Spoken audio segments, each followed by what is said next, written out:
Vale, buenas tardes. Ya estás en directo. Vale. Bueno, lo primero, buenas tardes y saludos a todos los congresistas. Antes de comenzar, me gustaría felicitar la Navidad a todas las personas que nos estáis siguiendo en directo y desearos de parte de todo el equipo del Congreso unas felices fiestas y un próspero año nuevo, lleno de salud, aprendizaje y nuevos proyectos. Os damos la bienvenida a la tercera y última ponencia de la sexta jornada en formación multidisciplinar sanitaria en este encuentro online que celebramos hoy. Es un placer presentaros a Rubén González, fisioterapeuta en el Servicio de Salud de Castilla-La Mancha, quien compartirá con nosotros su visión en la ponencia titulada Fisioterapia en los pacientes con TEA y el enfoque desde la humanización, acreditada por la Comisión de Formación Continuada de las Profesiones Sanitarias. Os damos la bienvenida nuevamente al sexto Congreso Equipo Multidisciplinar en Sanidad y esperamos que disfrutéis mucho de esta ponencia, que os resulte enriquecedora y que paséis un rato agradable con nosotros, incluso en estas fechas navideñas.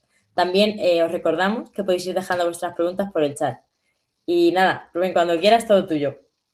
Muy bien, pues muchísimas gracias también por un lado a todos los congresistas que estáis esta tarde aquí reunidos para compartir esta ponencia, que me hace bastante ilusión compartir con todos vosotros, y también felicitar pues a todo el comité organizador que también ha hecho posible poder juntarnos en este evento a nivel online y que sin duda pues será algo enriquecedor a nivel multidisciplinar. Bueno, antes de comenzar con la ponencia, sí que me gustaría, como ya había comentado nuestra compañera, que hablaremos de la fisioterapia en los pacientes con TEA y desde el enfoque de la humanización. Y aquí en este título, como estáis comprobando, pues hay 3 puntos clave, que son la fisioterapia, el TEA y la humanización. Entonces, para mí el más importante, cuando hablamos de TEA, ¿de qué hablamos? Del autismo, del trastorno del espectro autista, en todas sus variables. Al final, yo os lanzo a todos vosotros, porque sé que como este congreso hace referencia en su título, es un congreso multidisciplinar. Y yo invito a la reflexión, siendo yo el primero. ¿Cuántos de nosotros, todos los que tengamos titulación universitaria, cuántos de los que tenéis titulación por FP o incluso aquellas personas de gestión y servicios que estáis trabajando en sanidad, cuántos de vosotros tenéis alguna formación específica o sabéis interactuar con una persona que pueda asistir con vosotros y que tenga autismo? Invito a la reflexión. ¿Realmente están los planes de estudios preparados para que nosotros en nuestro día a día seamos capaces de afrontar ese tipo de conversación y ofrecer un diagnóstico, un tratamiento o un servicio cualquiera? Es lo que invito. Creo que entonces es necesario reflexionar y pensar, en primer lugar, si nuestras instalaciones y nuestros centros se encuentran realmente adaptados y si luego nosotros también necesitamos realizar algún tipo de formación o aprendizaje que nos permita también interactuar en el día a día. Es importante, por tanto, hacer esta reflexión y, por supuesto, también, ni mucho menos quiero pretender que en esta ponencia de 1 hora podamos aprender ya de forma exclusiva a cómo llevar a cabo esta conversación, pero sí que os quiero aportar esas pinceladas para que vosotros tengáis que desarrollar y podáis avanzar en esa posible comunicación que se os puede presentar a lo largo de vuestra vida profesional. Entonces, me invito a, como digo, a trabajar este punto porque cada vez más, y seguro que de los que me estáis viendo, todos tenemos algún familiar, algún vecino, algún compañero de trabajo que pueda tener autismo, que sus hijos, cualquier cosa, seguro que está en un círculo más cercano de lo que se puede pensar desde fuera y que puede ser una situación que realmente se pueda dar a corto plazo. Entonces, como os digo, quiero compartir parte de esa visión con vosotros y ayudaros también a facilitar este tipo de canales. Y luego también desde 2 vertientes.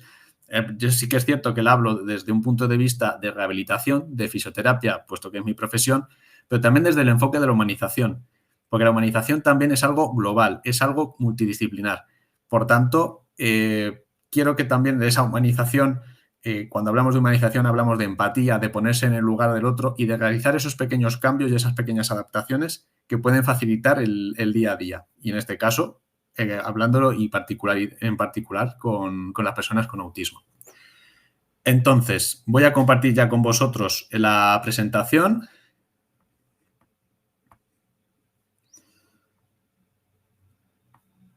Vamos a ver.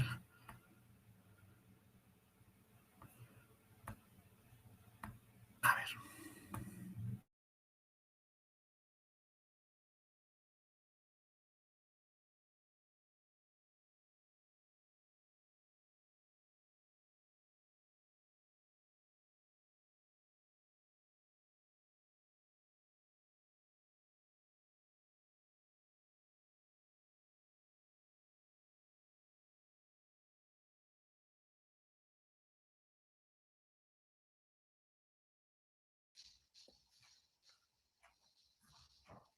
Buenas tardes, compañeros. El compañero parece que ha perdido la conexión. Vamos a contactar nuevamente con él. Mantenerse en espera.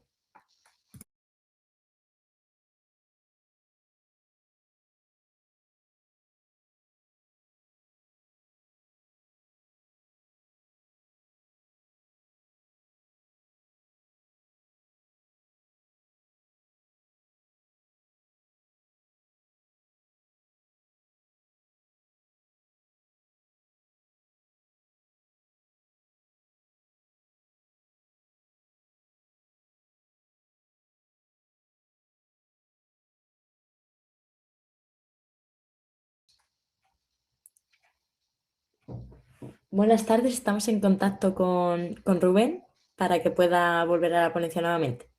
Gracias por la espera y perdonar las molestias.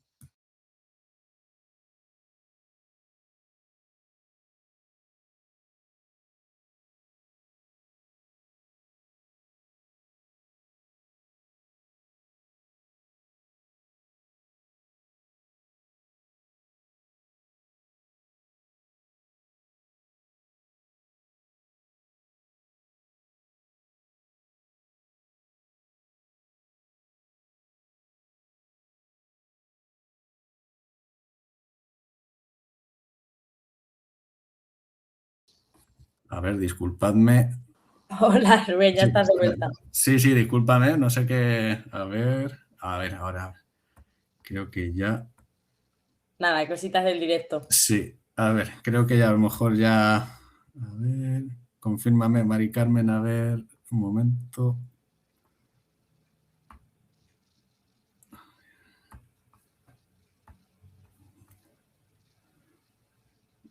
Vale, ¿se ve ahora? Se ve. Vale, vale. Perfecto. Vale, disculpad, como bien ha comentado Mari Carmen, pues problemas del directo y bueno, estoy aquí de nuevo con vosotros y como os digo, vamos a proceder también a compartir con vosotros esta presentación en la que hablaré de la fisioterapia en el TEA y como os digo, desde el punto de vista de humanización, que va a ser el que vamos a abordar en primer lugar. ¿Qué tenemos que hacer? Tener primeramente nosotros en cuenta el que tenemos que comprender antes para saber cuidar correctamente. Tenemos que ser conscientes de que experimentar el entorno de una manera diferente puede también enfrentar a desafíos, como puede ser, por ejemplo, la comunicación entre el paciente y el profesional, la interacción social e incluso la regulación sensorial. Por tanto, cuando hablamos de empatía y adaptación, no se trata de algo opcional que podemos o no llevar a cabo, sino que es una herramienta esencial para conseguir que nuestro tratamiento o nuestro diagnóstico o el servicio que queramos llevar a cabo tenga éxito en el futuro. ¿Cuál es el beneficio terapéutico que tiene la empatía cuando la llevamos a cabo en nuestros pacientes? Lo primero y lo más obvio, que tenemos una mejora en la adherencia al tratamiento. Conseguimos que ese paciente responda, tenga una confianza plena en nosotros y, por tanto, se fíe de los pasos y secuencias que va a ir viviendo en su día a día durante su tratamiento. Por supuesto, también otra de las condiciones que también obtendremos será una minimización de la percepción del dolor o de la ansiedad y el estrés que pueda presentar antes de acudir a la consulta. Y luego también se ha demostrado con evidencia que existe una mayor disminución a nivel de los reingresos hospitalarios. Cuando ya hablamos dentro del autismo y cuando hablamos de una inclusión universal en un centro sanitario, y cuando hablo de centro sanitario me refiero a hospital y a centro de salud de manera indistinta, la adaptación del entorno de las necesidades de una persona con TEA, los aspectos logísticos, el acompañamiento de los pacientes y el apoyo y la información y formación serán los puntos claves que tenemos que tener en cuenta para que este programa pueda tener un éxito duradero y permanente en el tiempo. Cuando hablamos de adaptación al entorno, a las necesidades, hablamos de, como muchos de vosotros, pues posiblemente conozcáis, como veis aquí a la derecha, la parte de los pictogramas. Los pictogramas son una herramienta poderosa a nivel de comunicación. Generalmente, las personas con autismo, y dentro de personas con autismo también me gustaría focalizar que no solamente exclusivamente, no solamente niños, sino también cualquier otro tipo de persona. Aunque sí que voy a abordar más adelante la parte de la infancia, porque tendrá también una importancia terapéutica el abordar desde muy pequeños con las herramientas oportunas, tendrá un efecto positivo a largo plazo, permitiendo que muchas veces la adherencia al tratamiento y en cualquier otro tipo de necesidad de salud pueda ser exitosa. Entonces, volviendo al tema, los pictogramas, como veis a la derecha, se trata de imágenes y sistemas de comunicación aumentativa que permiten también adelantar, en muchos de los casos, qué va a ser el servicio que va a recibir ese niño o esa persona con autismo. Generalmente, casi todos los niños tienen, o todas las personas, tienen su propio libro, su propia libreta o su propia tabla con esos pictogramas. Esto les sirve primeramente para anticiparse a todo lo que van a recibir cuando vengan a estas instalaciones. Muchas veces ayuda, y en algunos hospitales, hablo yo por ejemplo de Castilla-La Mancha, que es donde yo trabajo, por ejemplo el Hospital de Puerto Llano, pues que sí que se encuentra adaptado con muchos de estos pictogramas en las puertas de las consultas. Pero claro, estos pictogramas no vale con empapelar el hospital de pictogramas y decir, pues ya lo empapelo y ya tengo mi hospital adaptado. No. Los pictogramas tienen que hacer referencia, en primer lugar, a que sean los pictogramas exactos a los que tengan estos niños, por ejemplo, en sus escuelas o en sus colegios. Porque si se trata de una imagen diferente, no existe ningún tipo de igualdad a la hora de anticiparse y no se consigue la información que sea verídica y no conocen si ese servicio es el mismo o no que se han estado preparando en casa. Entonces, muchas veces los padres o los profesores o los maestros que se encargan también de trabajar diariamente con estos niños o estas personas, se les prepara en estos casos, por ejemplo, durante una analítica. Pues tiene que ir por la sala de espera, como veis de arriba, en la parte izquierda del pictograma. Tiene que ir a la sala de espera, la atiende la enfermera en primer lugar, o la atiende el médico, la pediatra, luego se realiza la analítica y el médico ya marca los resultados. Conocer el proceso y anticiparse a ese tipo de servicios ayudará de manera firme a que el éxito y se reduzca el estrés y la ansiedad en esos niños. Y se trata también de herramientas que coste a nivel económico suele ser más bien bajo y que incluso existen muchas asociaciones o instituciones sin ánimo de lucro que también las proporcionan de manera altruista tanto a profesionales como a los pacientes. Y luego también podemos ir un paso más allá cuando hablamos de adaptación, como por ejemplo con recursos audiovisuales, con Internet, con YouTube, con muchos vídeos. Existen muchos hospitales a nivel nacional que, por ejemplo, tienen un programa mucho más desarrollado, como digo, con estas herramientas audiovisuales, en las que, por ejemplo, cuando una persona con autismo tiene que ir a hacerse una radiografía, se le marca un vídeo indicando esta es la puerta de entrada por la parte de, por ejemplo, como hablamos de una radiografía, esta es la puerta de entrada para el módulo de rayos. Esta va a ser la persona de administración que va a ser la que te coja el papel. Esta va a ser la sala de espera donde vas a tener que estar aquí hasta los próximos minutos que te atienda el técnico de rayos.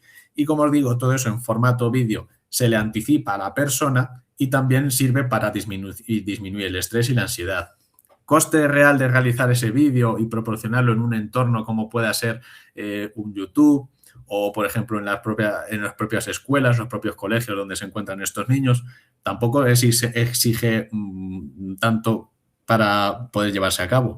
Existen, por ejemplo, iniciativas como en el Hospital de Fuenlabrada, que es uno de los hospitales de referencia a nivel de autismo, como el programa Te Ayudamos, que existe, y os recomiendo también desde aquí que podáis consultar y que podéis observar también esa cantidad de módulos mediante juegos, mediante vídeos y a nivel interactivo para poder anticiparse a un servicio sanitario que puedan recibir. Luego también existen otros hospitales como el de Bellvitge o el Sant Joan de Déu en Cataluña, que también tienen instaurados programas parecidos. Pero ya os digo, no es necesario tampoco una inversión económica tan grande que a veces, por ejemplo, un centro de salud no puede costearse, y a veces con simplemente tener un programa de pictogramas bien instaurado, bien apalabrado y bien trabajado con ese área de pacientes que se pueda tener, y podría ser perfectamente, incluso en las consultas, tener una lámina con estos pictogramas que nos ayude a comunicarnos también con la persona para explicarle qué va a ser el tratamiento. Luego también hay que tener en cuenta los aspectos logísticos. Por ejemplo, una de las cosas que peor llevan las personas con autismo es las esperas. Y eso seguramente que muchos de vosotros lo conozcáis y lo habréis vivido de primera mano. Entonces, ya la mayoría de los sitios sí que es cierto que se hace, pero es conveniente también recalcarlo por si pudiera, existe alguna duda al respecto. La mayoría de veces siempre se reflejan o se marcan horas de atención preferente, y esas horas de atención preferente suelen ir muchas veces distribuidas a las personas con autismo. Generalmente, la primera hora de una consulta, la primera hora de que se da cita, es la que se suele, por así decirlo, dejar a este tipo de pacientes para evitar ese tipo de ansiedad que se pueda crear durante las esperas. Luego también hay que tener en cuenta, a nivel administrativo, pues algunos puntos, como puede ser intentar centralizar o focalizar la mayoría de citas médicas o de pruebas en el mismo día, para evitar tener que estar yendo y viniendo al centro sanitario en diferentes días, cuando realmente se pueden aglutinar algunas de ellas en un mismo día y evitar esa generación de ansiedad que puede producirse. Luego ya cuando hablamos, por ejemplo, de otro aspecto logístico, como puede ser una hospitalización posible, tener en cuenta que la hospitalización en habitaciones individuales en este tipo de pacientes será mucho más positiva y disminuirá los niveles de estrés y de ansiedad. A nivel también familiar y de apoyo, siempre será importante, para conseguir una buena adherencia al tratamiento, tener una persona de referencia a nivel del equipo multidisciplinar. Está claro que, por supuesto, la formación es necesaria. Cuanto más profesionales la tengamos, mejor. Pero, por ejemplo, para un niño que desde pequeño empieza con un mismo pediatra y se mantiene esa misma pediatra como figura de autoridad y figura de conocimiento a la hora de cualquier apoyo, de cualquier consulta, esa persona tendrá mucha más confianza y mucha más adherencia al tratamiento que si vamos cambiando de pediatra simultáneamente. Sí, conozco que al final, pues por este tipo de profesión es difícil, y más en unos centros que existe alta rotación, pero es cierto que se debería plantear que dentro de estos equipos, como os digo, de atención primaria o de atención especializada, existan siempre personas que sean referencias, personas que tengan ese cupo de personas autistas que puedan ser derivadas directamente a ellas, sin tener que pasar por muchas personas que no conocen y que pueden generar desconfianza y que no se cumplan las expectativas. Y ya no solo ya en los pacientes, sino muchas veces en los propios familiares. También entonces es importante permitir los acompañamientos. Generalmente, un niño o una persona autista que viene y que va a un centro que no conoce, ya de por sí el nivel de ansiedad aumenta, pero si permitimos que el acompañamiento por un padre, por una madre, por un tutor, incluso por alguien del sistema educativo, permitirá también que esa persona genere cierta confianza también para el resto de comunicación que se pueda llevar a cabo. Entonces, en algunas ocasiones en las que se restringen los acompañamientos, habría que realmente analizar si el acompañamiento ya no solo nos facilita a nosotros como profesionales nuestro tratamiento, nuestro valor terapéutico, sino también si esa persona se encuentra más adscrita a cualquier situación que podamos plantearle y que veamos que existe más adhesión. Y luego también, por último, hablar de la información y la formación. Cuando hablamos de la información, y estoy seguro que en algunas ocasiones puede ser que lo hayáis comprobado, ¿cuántas veces, por ejemplo, que estamos en una sala de espera, vemos a un niño portarse mal, gritar, a lo mejor estamos juzgando premeditadamente y sin conocerlo esa situación, cuando puede ser que a lo mejor ese niño pues tiene autismo y que se encuentra a lo mejor en una espera de casi 3/4 de hora para una consulta y a lo mejor el nivel de ansiedad y estrés que tiene es alto. Entonces, podemos pensar que es un problema de educación, de que es un niño mal educado, que los padres no tienen control sobre él y a lo mejor resulta que estamos pecando de ignorancia y realmente hay algo más, ¿vale? Entonces, para ello es importante conocer, como os digo, pequeños puntos claves y pequeñas pinceladas de esta información que podamos también aplicar, y para ello también es que nosotros podamos profundizar en formación específica al respecto y que, como os digo, podéis encontrar muchos guías, muchos manuales que ya además se hacen de manera pública a nivel de la web, y luego también que las propias asociaciones, que ya existen muchas repartidas a nivel nacional, también imparten este tipo de formaciones para profesionales. Y ahora quiero hablaros también, como os he comentado anteriormente, desde el punto de vista de la infancia, desde el punto de vista del niño con TEA. Tenemos que, primeramente, marcar otros puntos clave, como por ejemplo, el hospital. Se trata de un espacio de salud, ¿vale? Pero tenemos que tener en cuenta los derechos de los niños. Los derechos de los niños vienen recogidos en multitud de normativas a nivel mundial, a nivel europeo y a nivel nacional. Por ejemplo, la Convención Europea de los Derechos del Niño o incluso de la propia ONU y también, por ejemplo, a nivel nacional, la Ley de Autonomía del Paciente, que también tiene unos incisos específicos para la infancia. En cualquier caso, los derechos de los niños se resumen en 3 pilares importantes, que son tener en cuenta las necesidades físicas, psicológicas y sociales, en este caso de los pacientes con TEA, también intentar evitar los sufrimientos innecesarios a los niños en los hospitales y tener en cuenta, para que un criterio de calidad importante, la experiencia del paciente. Cuando hablamos desde la experiencia del niño, hay que tener en cuenta que será el componente más importante dentro de los estándares de calidad en la sanidad y que será necesario escuchar las opiniones de los niños, tanto en los hospitales como en las instituciones sanitarias de otro tipo, como los centros de salud. Cuando un niño va al hospital o va a una instalación de este tipo, ¿qué significa para ellos? Pues, en primer lugar, la ansiedad que puede crearse por no poder jugar, porque puede ser que lo obliguen a separarse de su familia, que se trata de un ambiente totalmente desconocido que no ha visto nunca y que puede preocuparse porque me van a hacer daño, los de blanco me pueden hacer daño. Entonces, imaginad este cúmulo de cosas, la ansiedad y el estrés que se le puede generar, multiplicado aún por algo más elevado en los niños que tienen TEA. Cuando hablamos de intentar evitar los sufrimientos innecesarios a los niños, hablamos, por un lado, de las repercusiones psicológicas que pueda haber, porque pueden ser desde un punto de vista tanto a nivel de emociones como también de comportamiento. Pero también lo que puede producirse a medio y a largo plazo, porque una situación anómala y totalmente molesta para ese niño puede influir en que luego, durante su adolescencia o durante su etapa adulta, tengamos mayores dificultades de tratar con ellos.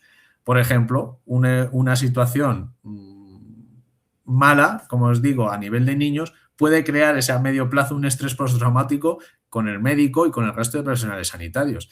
Puede producirse un crecimiento y una aversión completa a cualquier institución o a cualquier personal que se encuentre dentro de un servicio o una unidad concreta, incluso crear resistencia a cualquier tratamiento o cualquier opinión que se le vaya a dar. Entonces, fijaos que esto es muy importante de tratarlo de la manera más anticipada posible y ponerla siempre en marcha siempre que sea posible en la infancia, para conseguir, como os digo, que de mayores exista esa mejor adherencia al tratamiento. Y ahora, a continuación, me gustaría compartir con vosotros un pequeño taller de sensibilización sensorial, ¿vale? Vamos a ver.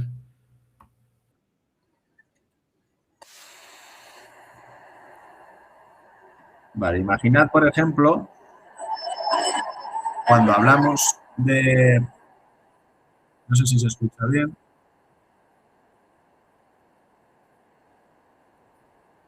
Pero imaginad, por ejemplo, una persona o un niño que se encuentra ahora mismo esperando 10 minutos, media hora, con este ruido de fondo en una sala de espera hospitalaria. Entonces, cuando se siente que existe una desestabilización sensorial y emocional muy grande, este tipo de ruidos de forma tan alta puede también imaginar a nivel perjudicial ese estrés y esa ansiedad que se generará ya cuando entre a la consulta, ¿vale?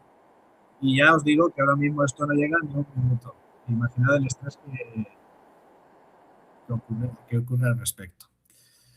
Bueno, continuando con la ponencia, pues hablando ya hemos terminado de hablar lo que es la parte de la humanización, pues ahora me gustaría también hablar de un punto más específico, como es la fisioterapia. Y para ello también hablaremos en primer lugar de los aspectos dentro del trastorno del espectro autista que pueden impactar directamente a nivel de la motricidad. Por un lado, hay que tener en cuenta varios puntos, que los abordaremos también de forma más desarrollada, como son las diferencias en la planificación motora, tanto dispraxia como praxis, las alteraciones del tono muscular, los problemas que pueden existir en el equilibrio y el control postural, diferencias dentro de la coordinación motora, tanto en motricidad gruesa como fina, y particularidades del procesamiento sensorial. También otras como la rigidez cognitiva y conductual, las dificultades en la imitación y aprendizaje observacional y factores emocionales de autorregulación, así como autonomía y participación reducida. Cuando hablamos de estas diferencias a nivel de planificación motora, hablamos de que, lo primero, la praxis es la realización de tareas, de acciones, cuando intentamos idear, planificar o ejecutar una tarea. En esas personas que tengan autismo existen dificultades, como por ejemplo a nivel de la imitación motora, sobre todo cuando hablamos del aprendizaje en etapas tempranas. También de la dificultad de seguir secuencias, por ejemplo, de dificultad para organizar los pasos que se van a realizar en una acción. Momento igual que hemos descrito antes, que con los pictogramas se puede establecer un orden y una serie y una secuenciación de las acciones que se tienen que realizar, precisamente por este problema que os digo. Y luego también la dificultad para realizar acciones nuevas o complejas. Entonces, en aquellos casos, el aprendizaje motor puede ser mucho más lento. ¿Cómo puede impactar en las personas autistas? En las que exista una dificultad a nivel motor, una dificultad a nivel funcional, por ejemplo, en actividades de la vida diaria, como puede ser la realización de deporte, un juego de tipo motriz o vestirse, o en los movimientos que sean poco fluidos. Dentro de las alteraciones del tono muscular, lo más frecuente es que exista, por un lado, hipotonía axial, hipotonía en el tronco y a nivel de las extremidades, tanto inferiores como superiores, e incluso que exista una menor resistencia muscular. No obstante, en otros casos también existe hipertonía, todo lo contrario, un exceso de tono muscular, que suele ir asociada muchas veces a una rigidez a nivel conductual. ¿Cuál puede ser el impacto que exista en estas personas? Que exista un enlentecimiento de los hitos motores, como por ejemplo el gateo o la marcha, también un aumento de la fatiga y una debilidad del core o de la faja lumbroabdominal, y también la aparición de posturas inestables, compensaciones e incluso marchas menos eficientes a nivel energético. Cuando hablamos ahora de problemas en el equilibrio y en el control postural, pueden ir asociados tanto a un tono a nivel muscular reducido como a diferencias a la hora de la integración sensorial, que hablaremos ahora también más adelante. Esta integración sensorial puede ser vestibular, propioceptiva, visual o incluso de las 3 puntos de forma simultánea. Hablamos también entonces de un balance estático que se encuentra disminuido, dificultad para mantener ese equilibrio, que el control postural anticipatorio y las reacciones de enderezamiento puede ser también pobre, e incluso que a nivel existe del centro de gravedad para mantener ese equilibrio existe una oscilación y no es capaz de mantenerlo de forma firme. ¿Cómo puede impactar? Pues, por ejemplo, en el día a día, cuando hablamos de carreras, de cambios de dirección, cuando sube baja unas escaleras, salta o realiza algún tipo de juego dinámico. A nivel de coordinación también existen alteraciones, tanto como he dicho en la motricidad gruesa como en la fina. La prevalencia suele ser a nivel motriz general, también hablamos de movimientos que suelen ser mucho menos sincronizados e incluso con dificultad en la realización de tareas con ambas manos, y luego también con una disminución en la precisión en tareas finas, es decir, motricidad fina, como por ejemplo la manipulación de alimentos o manipulación de cualquier objeto, recortar, por ejemplo, una figura en papel o incluso escribir. El impacto, por tanto, será que ese niño o esa persona ante esas dificultades tendrá una menor participación por ejemplo, en actividades como el deporte, tendrán dificultades a nivel de la autonomía personal y luego también en otros patrones como puede ser la escritura. Cuando hablamos ya del procesamiento sensorial, y esto también es un mundo muy amplio, en el cual también no quiero extenderme, pero también es importante que conozcáis, se trata de un sistema que a nivel del trastorno del espectro autista es clave, porque en las personas autistas es muy frecuente que exista, por ejemplo, la aparición de la hiperrespuesta, es decir, que para evitar el movimiento se realiza, por ejemplo, un rechazo a un estímulo táctil o un estímulo de desequilibrio o acústico. Pero también podemos encontrar la hiporrespuesta, una respuesta menos inferior a lo esperado. Que entonces, en esos casos, por ejemplo, por movimientos bruscos o por búsqueda sensorial, exista poca conciencia corporal y, por tanto, puede haber incluso problemas a nivel de caídas o de desequilibrios mucho más marcados. A nivel también de problemas puede haber necesidad a nivel de presión profunda en los giros o saltos para conseguir un estímulo táctil mucho mayor, o un estímulo sensorial, mejor dicho. Y luego también la integración sensorial es ineficiente. Como habéis visto en el taller antes, os habéis escuchado, puede existir también un exceso de estimulación, pero también puede ser una disminución de la estimulación que debería ser la habitual. Entonces, eso puede provocar una unificación en una dificultad para unificar la información a nivel tanto vestibular como de propiocepción y a nivel visual. El impacto que puede tener el problema sensorial en las personas autistas, pues que se evite, perdón, que se evite o se realice un movimiento excesivo, que también exista una pobre retroalimentación a nivel corporal y por tanto los ajustes motores sean mucho más deficientes, y luego también que exista un mayor estrés en ambientes que pueden ser cambiantes, por tanto que provoque de manera consecuente alteraciones motoras reactivas. Dentro de la rigidez cognitiva y conductual, otro de los puntos importantes que pueden definir el TEA, los patrones del comportamiento cuando son repetitivos y la preferencia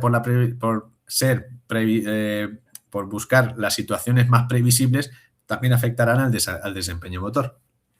Por ejemplo, existirá también la aparición de resistencia para realizar movimientos que puedan ser nuevos o actividades completamente nuevas. También que exista dificultad para adaptarse a entornos motores novedosos, provocando también que el repertorio de movimientos sea mucho más limitado y la aparición de la frustración hasta las tareas motoras que pueden aparentemente ser desafiantes. Eso provocará entonces que la variabilidad motora del individuo sea mucho menor, el aprendizaje, por tanto, también sea mucho más lento y al igual que la autoexploración. También existirán dificultades a nivel de imitación y del aprendizaje observacional. Muchas de las habilidades motoras, normalmente que desde la infancia hasta la edad adolescente, se aprenden por observación. No obstante, en el TEA puede existir, primeramente, una menor atención conjunta, que exista dificultad a la hora de seguir modelos motores y también a la hora de centrarse en detalles que pueden ser irrelevantes para el movimiento. Entonces, la posibilidad de que el aprendizaje motor se fragmente es una opción que puede darse de manera previsible y necesitará entonces una práctica mucho más guiada y una dependencia de la descomposición de tareas que, como os he dicho antes, como se suele trabajar, por ejemplo, entre los pictogramas se suele poner freno a ese tipo de problemas.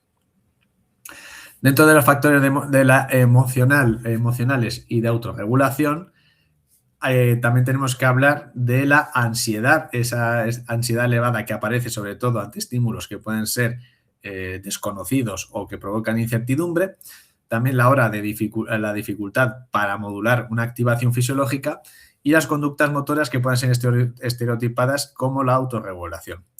Entonces, se producirá una variabilidad del rendimiento motor, una evitación de las actividades complejas y que los movimientos repetitivos puedan interferir en las tareas funcionales. Y ya por último, antes también, hablar de la autonomía y la participación reducida, puesto que ese tipo de diferencias, tanto a nivel conductual como a nivel de comunicación, podrán limitar la participación. Y eso puede afectar sobre todo en aquellos juegos motores a nivel grupal, también en las actividades deportivas o actividades de ocio y aire libre, o incluso en las oportunidades de práctica motriz diaria del día a día. Ahora ya hablaremos también de la parte específica de la evaluación a nivel de fisioterápico dentro del autismo. Habrá que tener en cuenta una serie de consideraciones y principios para que la evaluación sea exitosa. No obstante, tenemos que ir siempre, cuando hablamos de autismo, más allá de lo que hablamos de una exploración habitual. Y entonces el enfoque que haremos será, por un lado, individualizado, flexible, que se centre importante en la funcionalidad, y esto lo marco con subrayado, y luego que tenga en cuenta las particularidades a nivel sensorial, comunicativas y conductuales de cada persona. Entonces habrá esos, y luego hablaremos de unos puntos, en total 10, que habrá que tener en cuenta para que la valoración y el diagnóstico sea lo más exitoso posible. Lo primero, como he dicho, centrarnos en la persona y no solo en el diagnóstico. Entonces, el TEA, cuando hablamos del trastorno del espectro autista, como dice bien su palabra, es un espectro. Entonces, eso significa que no existe un perfil motor único. No es una sintomatología de una patología en el que tenemos todos los síntomas desarrollados en un libro o en unos apuntes, sino que tenemos que valorar realmente cuáles serán las capacidades reales y no solo las dificultades que pueda presentar. Tenemos además que ajustarnos a la expectativa de la edad del individuo, al nivel de desarrollo psicomotor y en el contexto en el que se encuentre.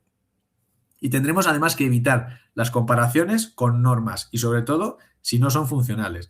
Es siempre preferible buscar la funcionalidad antes que los beneficios individuales a nivel muscular si no van a traer consigo ningún abordaje práctico. También tenemos que tener en cuenta la creación del entorno seguro, predecible y regulador.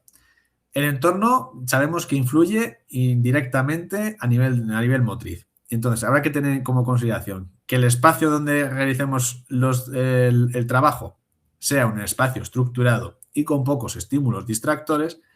Tener en cuenta también el tipo de rutina que se va a llevar a cabo, cuál va a ser el inicio, cuál va a ser el desarrollo y cómo vamos a terminar. Anticiparnos siempre que sea posible a nivel visual o verbal de las tareas que se van a ya desarrollar y tener en cuenta el tiempo de adaptación inicial antes de evaluarlo. Entre los beneficios que esto nos permitirá será una reducción de la ansiedad y mejorará la cooperación a corto y largo plazo y permitiendo observar cuál será el verdadero potencial motor de esa persona. Tendremos además que ajustarnos la comunicación. Entonces, en algunas ocasiones cuando hablamos de autismo nos viene a la cabeza pues muchas veces series de televisión, hablamos de Sheldon Cooper, del Dr. Sean Murphy, en The Good Doctor, y pensamos que a veces cuando hablamos de autismo hablamos de personas súper inteligentes pero con problemas de comunicación social. No es verdad. Esto es un estándar de Hollywood que se ha creado, pero no aplica ni mucho menos a la totalidad de las personas autistas. Entonces, habrá personas que puedan hablar perfectamente sin ningún tipo de barrera, o habrá personas que tengan dificultad para poder expresarse a nivel verbal o que necesiten exclusivamente de sus pictogramas para comunicarse. Entonces, es importante tener en cuenta estas dificultades, puesto que puede existir un tipo de error a nivel de resultados si no se adapta de manera correcta. Habrá que tener en cuenta diferentes estrategias, como las instrucciones que sean siempre claras, concisas y cortas, tener siempre que sea posible ese apoyo visual y evitar sobre todo las metáforas y el lenguaje que no sea literal, puesto que no se comprende en la mayoría de las ocasiones, y permitir, y esto es muy importante y a veces es de lo que pecamos, dar tiempo suficiente siempre para procesar la información. Es decir, si por ejemplo nos encontramos en una situación en la que tenemos que firmar un consentimiento informado y a lo mejor esa persona necesita irse a su casa, necesita llevarse el papel, necesita pensarlo, leerlo detenidamente antes de dar una solución o una respuesta definitiva. Cuando muchas veces, pues por celeridad o por exceso de carga asistencial, intentamos que estos pasos se agilicen, realmente deberíamos favorecer y permitir con tiempo suficiente que la persona pueda llevárselo a casa y pensarlo detenidamente para procesar correctamente la información. También tenemos que ser flexibles cuando ya hablamos de pruebas estandarizadas. Las pruebas normalmente son útiles, pero tenemos que tener siempre en cuenta que hay que priorizar la observación clínica y la funcionalidad y, como he dicho antes, adaptar tiempos, pausas y orden de tareas. Registrar también si el resultado puede estar condicionado por patrones de atención, de conducta o de fatiga y combinar también pruebas que puedan ser a nivel cuantitativo como cualitativo para interpretar esos resultados dentro del contexto.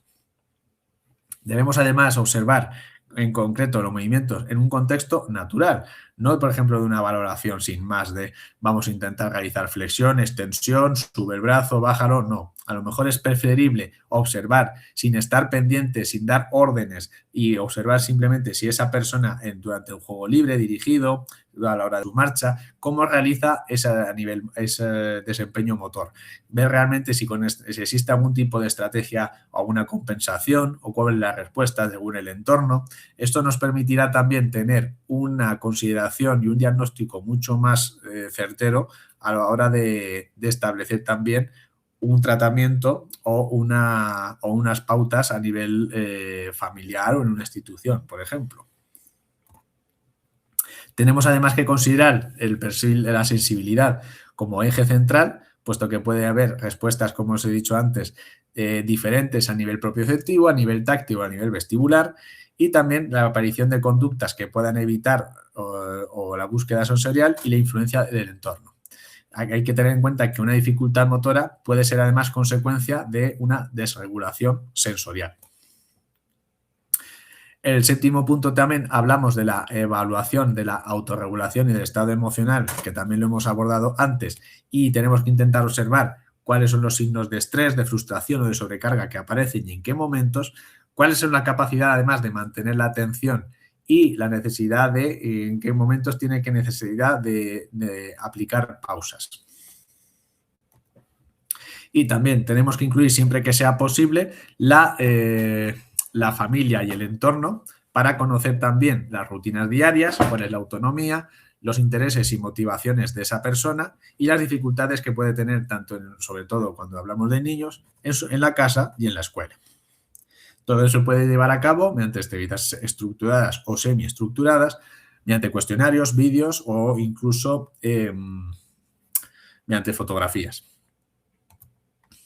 Tenemos además que priorizar siempre que sea posible, como os digo, la funcionalidad mediante objetivos que sean significativos y hacernos una serie de preguntas. Simplemente, ¿qué limita la participación en un tipo de actividad en concreto? ¿Cuáles son las habilidades que pueden mejorar la autonomía? ¿Y qué será prioritario para la familia a nivel de objetivos? Tenemos que marcar, por tanto, objetivos que sean claros, que sean realistas y que se puedan medir en el tiempo. Y por último, respetar además el ritmo y la dignidad de la persona. Entonces, la valoración más exitosa no es la que más datos nos aglutina, sino también la que respeta a la persona, la que tiene en cuenta, como hemos hablado, la empatía con la misma.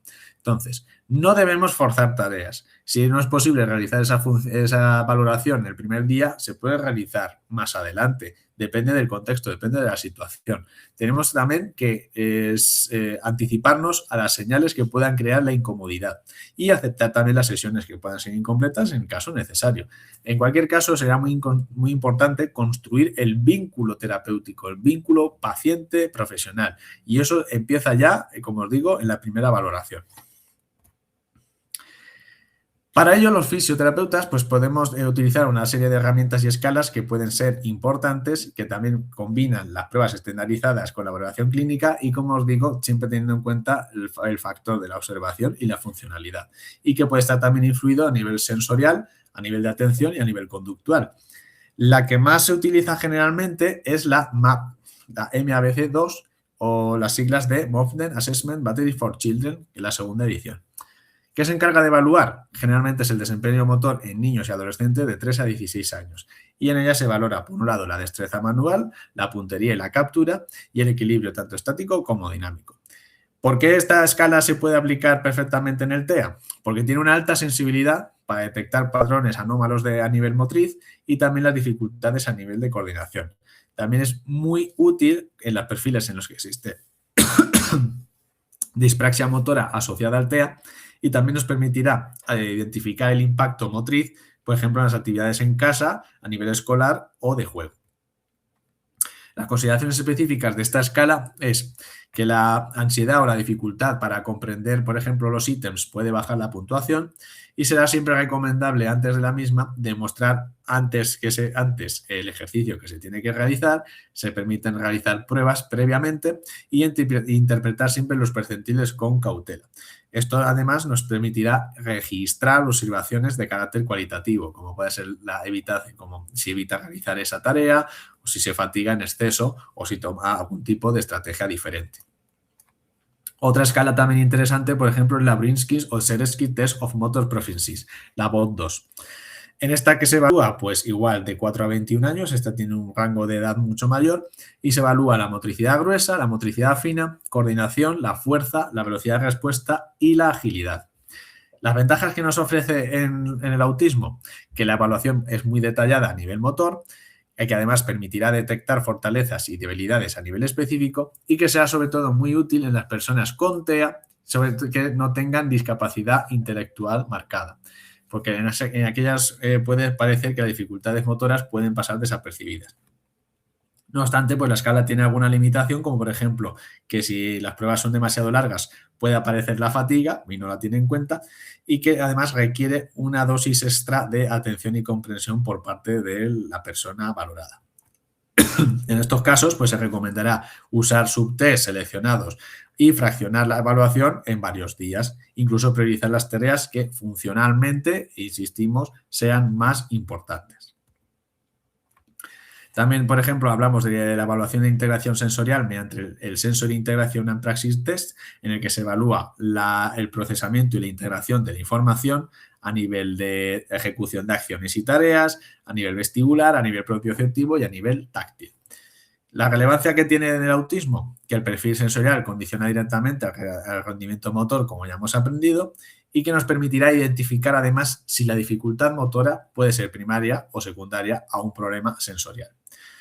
A su vez, pues la escala presenta otras limitaciones, como por ejemplo que se requiere una formación específica, como ya he dicho, que a nivel sensorial es importante, de tener y que para ello se requiere además una experiencia extra por parte de la persona valoradora. Además, se requiere largo tiempo de aplicación y muchas veces en las instituciones sanitarias se carece del mismo y no siempre también es accesible en los entornos clínicos habituales. Existen alternativas, además, que también son muy accesibles y también se utilizan, como puede ser el Sensory Profile, el Sensory Processing Measure, la observación clínica estructurada, los cuestionarios a la familia y a las escuelas, que aunque no son pruebas motoras validadas estándar, a nivel estándar, también nos aportan información clave a nivel de cómo la sensibilidad puede afectar al desarrollo motor. Y no podemos olvidar, como fisioterapeutas, pues tener en cuenta, por ejemplo, la valoración del tono muscular. Y tenemos que evaluar, por ejemplo, si el tono es más pasivo, si es más activo, si existe la hipotonía axial y periférica, si aparece resistencia muscular a algún movimiento en concreto, o cómo es el control antigravitatorio. Para ello, pues como hemos hablado antes, observación clínica, utilización de escalas que ya comúnmente son conocidas dentro de los campos de rehabilitación, como puede ser la escala de Ashworth modificada, tenerla en cuenta porque al final sí que es cierto que esta valor es plasticidad, entonces hay que aplicarla con cautela. Luego también tener en cuenta pues pruebas funcionales, por ejemplo, a la hora de mantenerse de estación, bipedestación o una postura prolongada. Hay que tener en cuenta que es importante, puesto que la hipotonía sabemos que es mucho más frecuente que la hipertonía y que puede afectar, por tanto, a la postura, al equilibrio y a la aparición de la fatiga, y que puede influir en el rendimiento motor a nivel global y en la autonomía. También tenemos que tener en cuenta la evaluación del equilibrio, tanto a nivel estático, como el apoyo en un pie, el apoyo en sedestación, habla del equilibrio dinámico durante la marcha, los saltos, un cambio de dirección, por ejemplo, y las reacciones de enderezamiento y de protección. Para hablar también podemos utilizar para esta valoración las pruebas clínicas funcionales, las tareas que estaban marcadas en las dos escalas anteriores o incluso la observación en juego y las actividades espontáneas. También, pues, deciros que, como hemos dicho, el espectro autista enfoca muchos perfiles diferentes y que puede existir casos en los que existe una dificultad vestibular que impida recibir una valoración específica en este campo, o incluso también el miedo al movimiento o a la búsqueda vestibular excesiva. Hablamos también del control postural, teniendo en cuenta, por ejemplo, la alineación corporal, que no exista, por ejemplo, escoliosis ni deformidades raquídeas, cuál es el control a nivel proximal, por ejemplo, de la faja lumbo-abdominal, tener en cuenta también los ajustes posturales anticipatorios y la capacidad para mantener las posturas a nivel funcional, evaluándolo nuevamente mediante la observación, mediante un análisis también de cómo es la transición de un movimiento a otro o de una postura a otra y cuáles son las tareas funcionales que se llevan a cabo. El impacto que puede tener un control postural anómalo puede ser que influya a nivel de las habilidades motoras gruesas, como la marcha, el desplazamiento en general, la motricidad fina e incluso en la anticipación y participación en las tareas. Dentro también del autismo tenemos que tener en cuenta la entrevista tanto con la familia como con el entorno educativo, puesto que será también importante conocer, porque nosotros podemos evaluar un día, 2 días, una semana, pero una persona que está compartiendo con esa persona, con ese paciente, meses, años, nos podrá dar una información muchas veces más valiosa que nos permitirá también hacernos una idea de la funcionalidad de la participación y la calidad de vida de la persona. ¿Cuáles serán los objetivos de la entrevista? Tiene que ser una entrevista que busque objetivos clínicos, no solamente a nivel informativo. Tenemos que conocer, por tanto, cuál será el funcionamiento en los contextos reales, en el hogar, en la escuela, durante el juego. ¿Cuáles serán las identificaciones, cuáles son las limitaciones que tenemos que identificar en la participación? ¿Cuáles son las fortalezas? ¿Cuáles son las motivaciones, los intereses? Comprender además el perfil sensorial y la conducta que tiene esa persona y cómo influye en el movimiento. Y luego, por supuesto, buscar unos objetivos en común, tanto con el centro educativo, la familia y el profesional sanitario. Cuando hablamos de entrevista con la familia, por un lado, marcar y conocer la historia del desarrollo motor. ¿Cuál fue la edad en la que adquirió, por ejemplo, diferentes patrones de movimiento? ¿Cuándo adquirió el equilibrio en la sedestación? ¿Cuándo hizo el gateo, la marcha?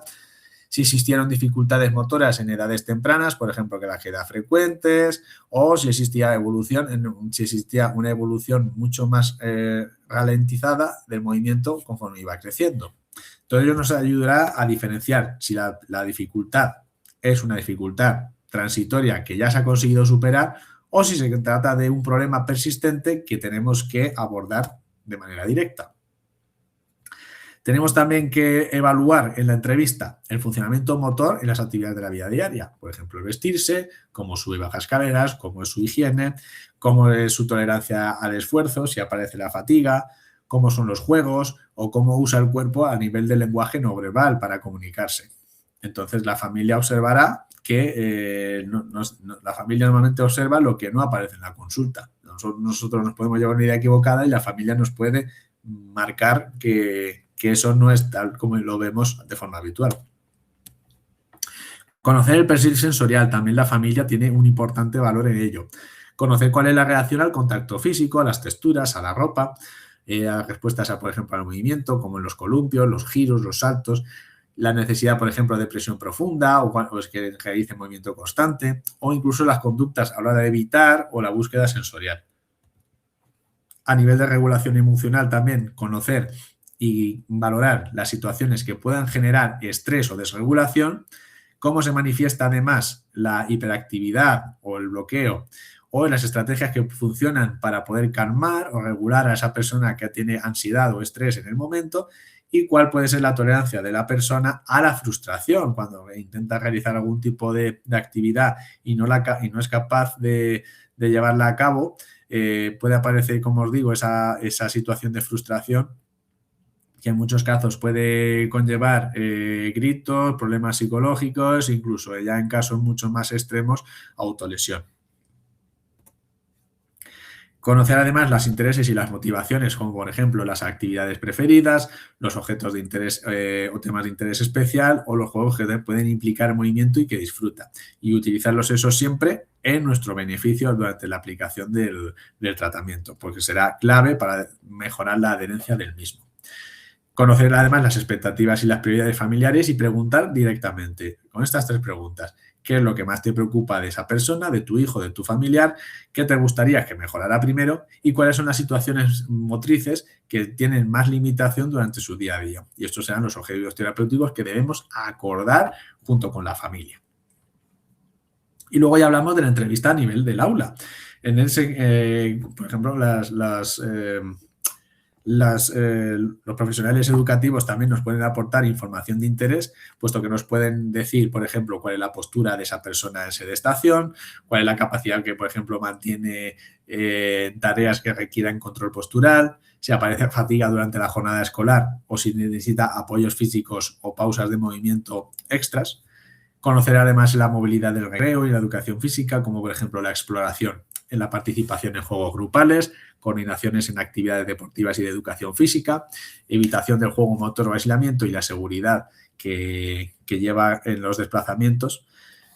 Y para ello, pues visualizar los profesores o los maestros en el recreo, pues puede ser también un indicador de observación muy válido para aportarnos información relevante.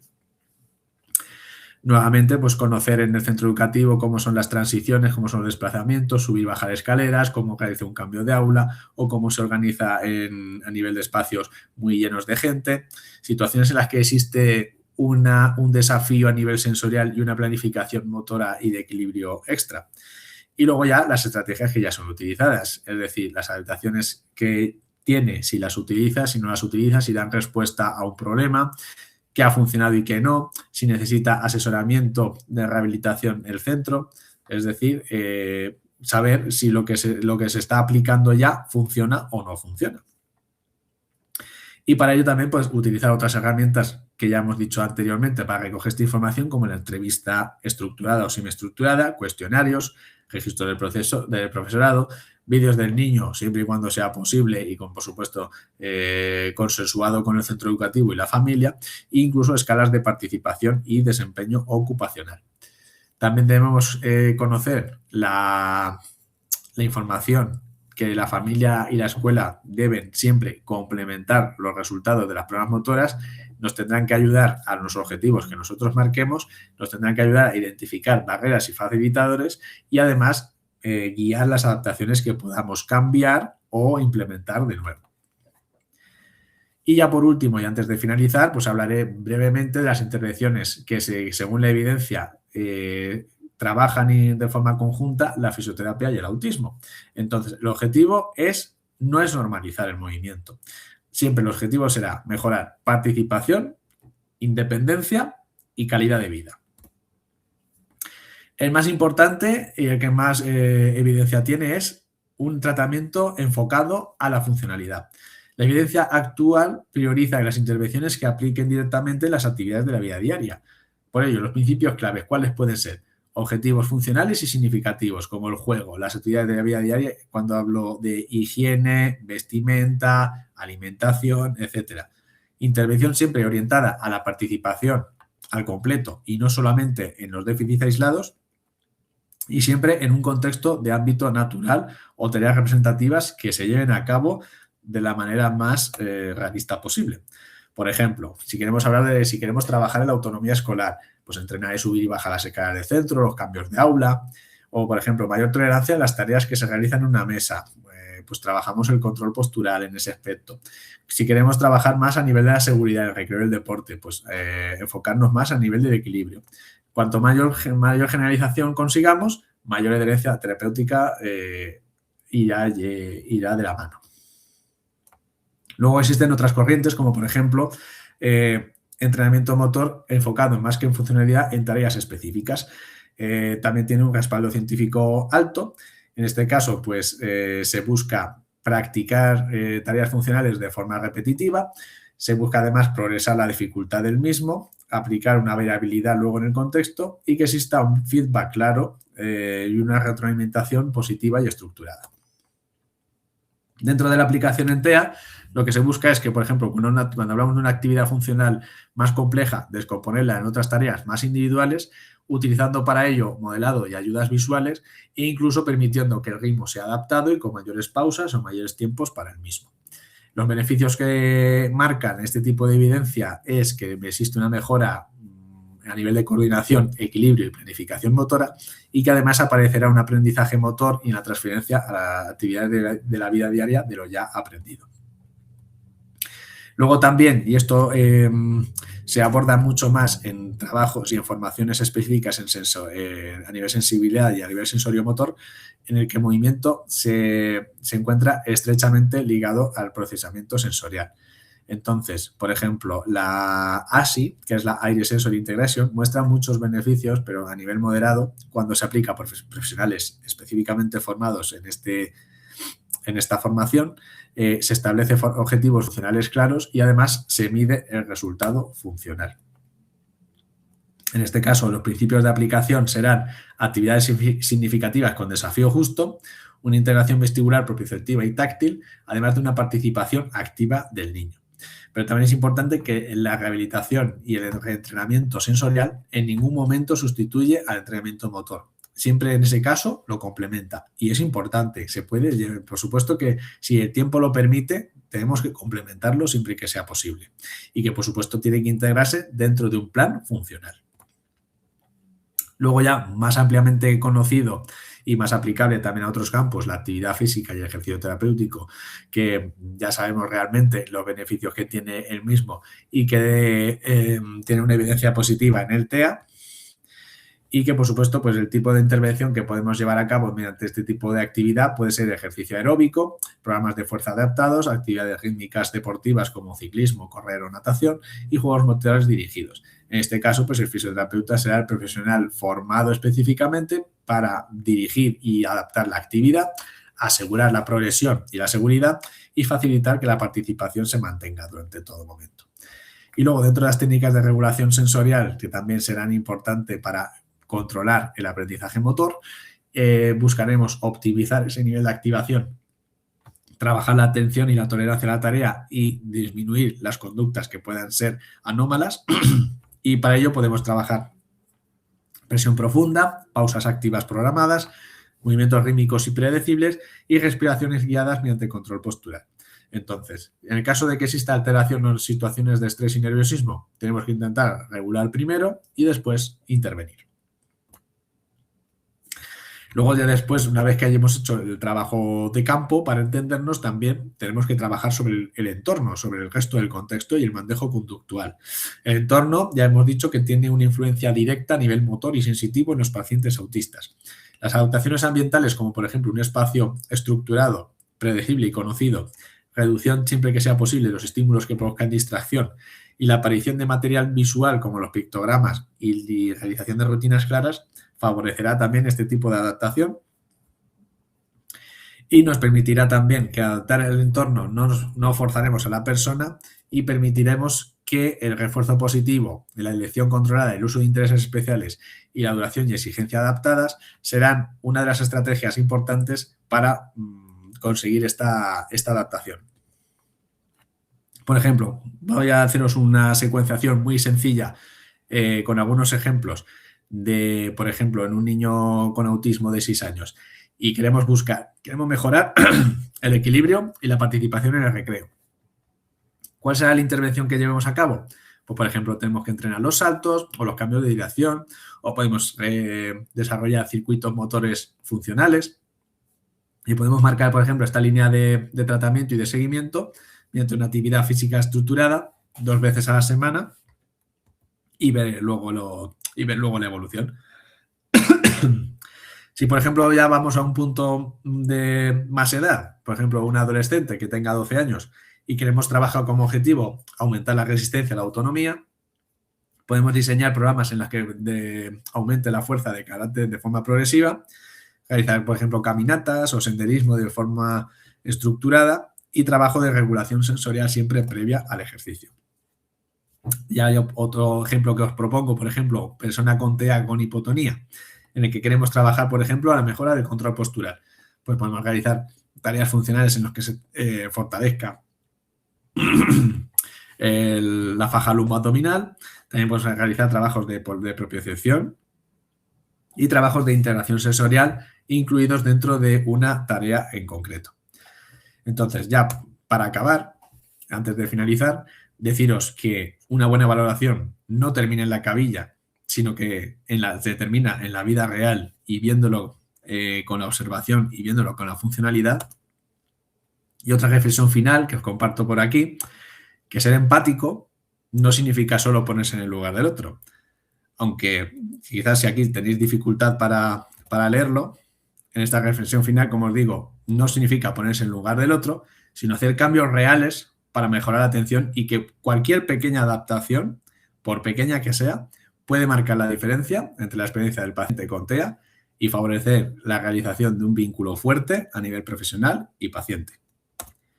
Muchísimas gracias a todos por vuestra atención y espero que os haya gustado esta presentación y os haya ayudado por lo menos a plantar esa semilla y a compartir también experiencias con vosotros, de que me gustaría aprender también. Gracias.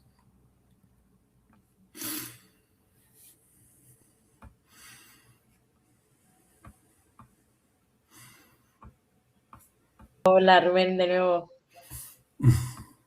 Bueno, muy interesante. Todo el mundo te está dando las gracias por el chat. También lo bien que ha estado la presentación, lo clara que ha sido.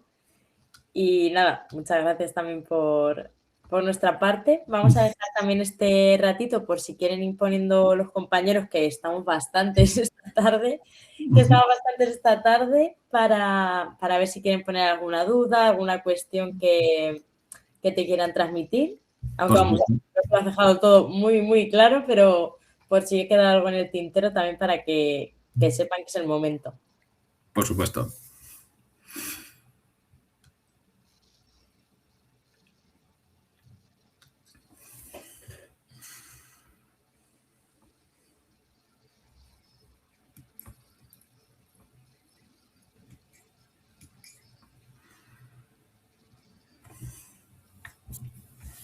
A ver si alguien se anima con alguna pregunta. De momento te siguen agradeciendo.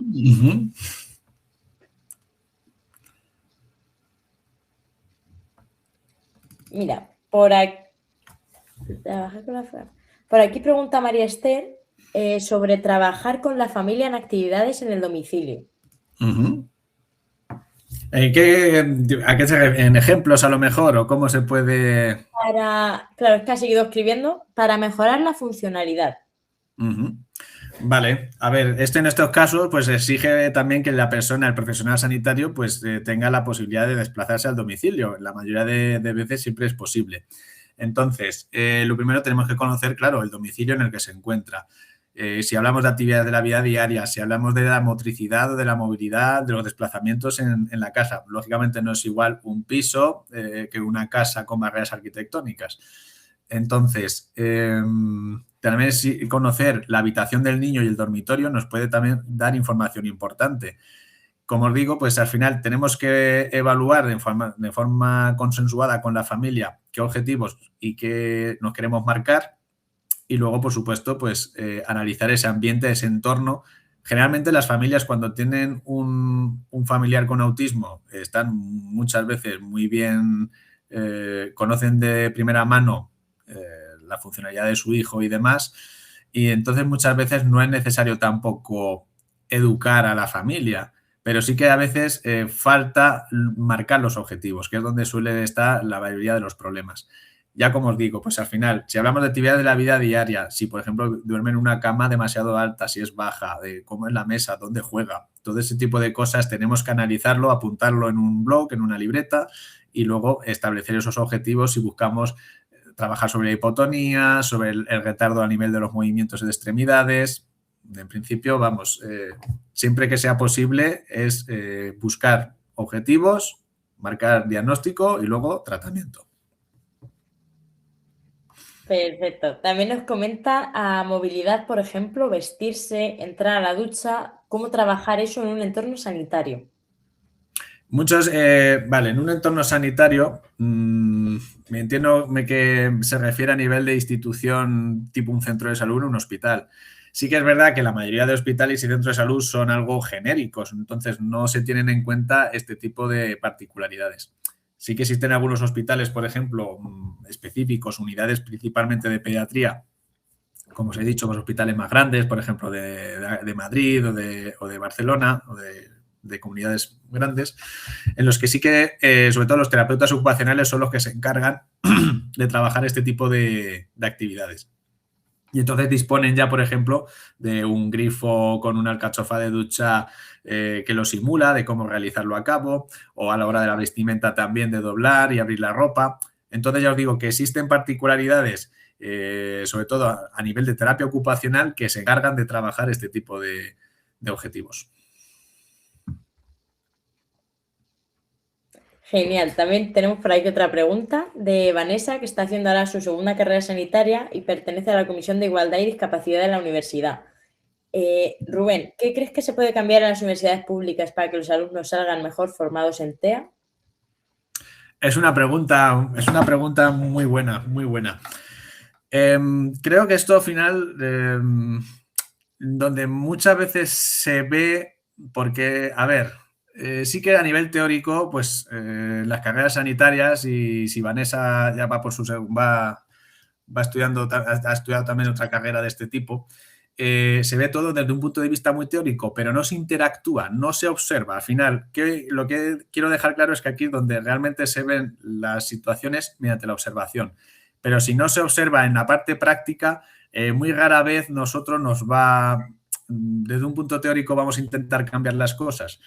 Sí que es cierto que un principio, algo de formación es importante, pero en las prácticas creo que a nivel asistencial, a nivel práctico, sería importante, por ejemplo, ir o trabajar con las asociaciones, con las ONGs o con las instituciones de autismo. Ellos son los que trabajan día a día, conocen a las familias, que también pasa otra cosa muy importante. Muchas familias, por desgracia, sienten vergüenza de que, por ejemplo, sus hijos tengan autismo y se oculta, ¿vale? Entonces no es algo que abiertamente podamos comprobarlo o verlo, ¿sabes? Entonces, creo que trabajar de primera mano con las instituciones y con las asociaciones puede ser importante para marcar un plan educativo importante.